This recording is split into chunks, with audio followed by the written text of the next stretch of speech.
네, 안녕하세요. 김원장의 인사이트입니다. 오늘은 아이브즈가 트럼프 당선이 확정된 직후 CNBC 방송에 나와 인터뷰하는 내용을 설명드리겠습니다. 우리도 알고 있는 놀라운 얘기를 했는데요.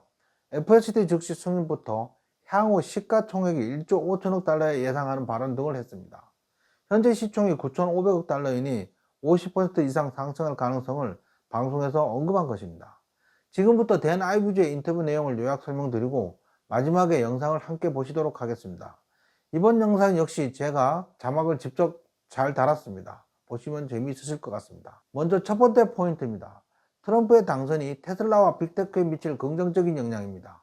아이브즈는 트럼프의 재선이 테슬라와 같은 대형 기술 기업들의 긍정적인 영향을 미칠 것이라고 보고 있습니다.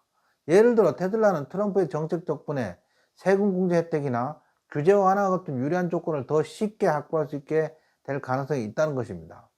특히 테슬라가 집중하고 있는 자율주행 기술 분야에서 빠른 성장이 가능할 것으로 보고 있습니다. 두 번째 포인트는 자율주행 FSD의 가속화입니다. 아이브즈에 따르면 트럼프가 자율주행 기술에 대해 규제를 완화한다면 테슬라의 로보택시와 같은 프로젝트가 2-3년 내에 실현될 가능성이 있다고 합니다. 이는 테슬라가 다른 경쟁사보다 자율주행 기술을 빠르게 상용화할 수 있는 큰 기회를 의미합니다. 다시 말하면 머스크가 오랫동안 꿈꿔온 자율주행 생태계 구축이 예상보다 빨라질 수 있다는 것입니다. 세 번째로는 머스크의 발언권 강화입니다. 트럼프 행정부에 들어서면서 일론 머스크가 미국 정부 내에서 더 큰 발언권을 가지게 될 가능성이 높아졌습니다. 이는 단순히 테슬라뿐만 아니라 빅테크 전반에 규제가 줄어들 수 있음을 시사합니다. 특히 테슬라와 같은 혁신적인 기업들이 앞으로 더 유리한 환경에서 성장할 수 있을 것으로 기대됩니다. 마지막 포인트는 투자자들의 긍정적인 전망입니다. 아이브즈는 자신이 만난 투자자들 대부분이 트럼프의 정책이 테슬라와 자율주행 산업 전반에 긍정적인 영향을 미칠 것으로 보고 있다고 전했습니다. 특히 자율주행 FSD가 가속화된다면 테슬라의 가치가 조 단위로 성장할 수 있는 큰 잠재력을 가지고 있다고 설명했어요. 정리하자면 아이브즈는 트럼프 당선이 테슬라와 같은 혁신적인 기술 기업에서 큰 기회가 될 것이라고 보고 있습니다. 자율주행 기술의 발전이 가속화되고 테슬라의 성장이 가속될 가능성이 크기 때문입니다.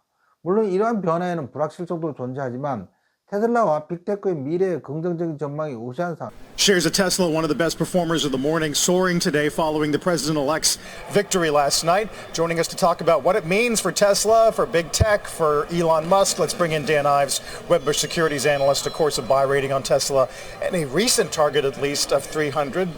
Dan, good morning. Yep. Does that change, that number? Look, I think it's a strategic bet that Musk made that ultimately could pay dividends for Tesla in a huge way for the coming years. I think $40 to $50 per share it adds just for beginners, not just because of what could happen from a tax credit perspective. I think leveling playing field, you take out the Detroit automakers, and then that's really going to give them an advantage from a cost, scale, and scope perspective. But I think the big thing here, Trump could ultimately fast-track autonomous FSD. And our whole view, as we've talked about in the show, $1 trillion of valuation just on AI alone. This is going to unlock it. That's a key.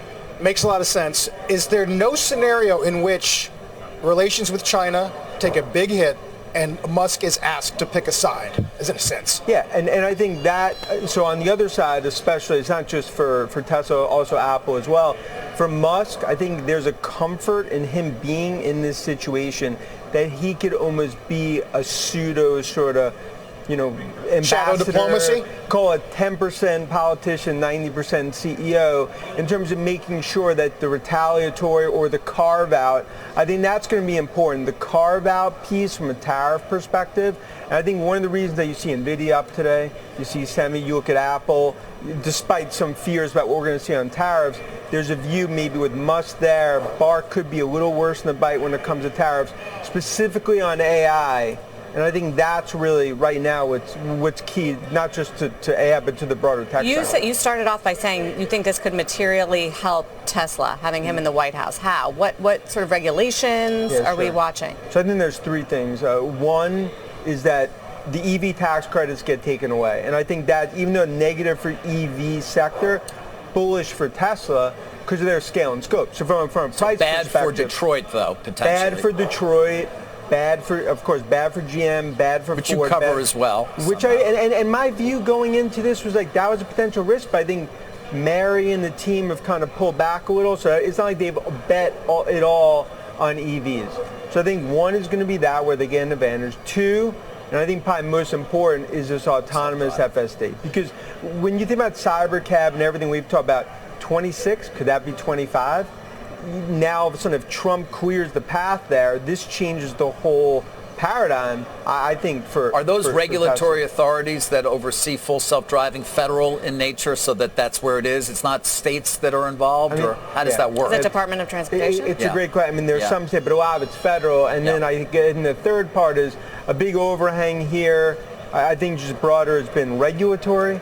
I think another overhang has even been like FTC with Khan.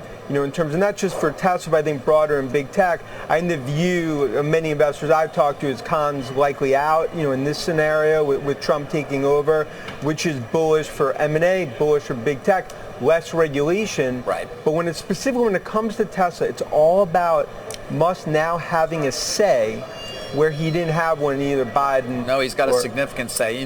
Let's talk very briefly here. Broader tech, generative AI, which we talk to you about a lot when we bring you on about NVIDIA. What do you think his impact will be there in terms of advising the administration, I guess, and what the policy may be? He'll be what I'll call like an AI ambassador. I mean, that's essentially what the role he could play from a tech perspective. There's comfort. I think it's part why NVIDIA's up, why Apple's not down despite some worries about retaliatory. Musk being there is, Twilight Zone as it sounds, actually gives some comfort that specifically on the AI piece that he could actually make sure that this does not have unintended consequences for the big tech trade, for Microsoft, for the hyperscalers. And I think that's something that's clearly at play here, especially with Musk having much bigger say in the White House. Finally, when you think about state governments, right, Democratic states that might be recoiling at what happened at the federal level, does that not make them more antagonistic on FSD at least? Oh, no, I mean, like, this is going to be, you'll have battles that will continue to play on, for the coming years, but the big one is on the federal side. So especially what's going on in China, if Trump really tries to fast-track autonomous FSD, then everything we talked about at Robotaxi Day, instead of 3-4 years, that's 1-2 years ahead. I think most of the investors I'm talking to, that's their big focus. Can this fast-track autonomous? I think the question is probably yes, and that's why we start to look at $1 trillion, $1.5 trillion market cap as this all plays out. It's a big part of the value. Now, $19 away from your target. Keep us updated. That will. Good to see you. Great. Dan Ives. 여러분, 오늘은 대나이브즈의 분석을 통해 트럼프 행정부가 테슬라와 빅테크에 미칠 가능성에 대해 자세히 알아보았습니다. 여러분은 테슬라와 자율주행 기술의 미래에 대해서 어떻게 생각하시나요? 의견 있으면 댓글 남겨주시면 감사하겠습니다. 지금 워렌TV의 구독자가 1만 명을 목전에 두고 있습니다. 여러분들이 널리 알려주시면 감사하겠습니다. 이상으로 김원장의 인사이트를 마치겠습니다. 감사합니다.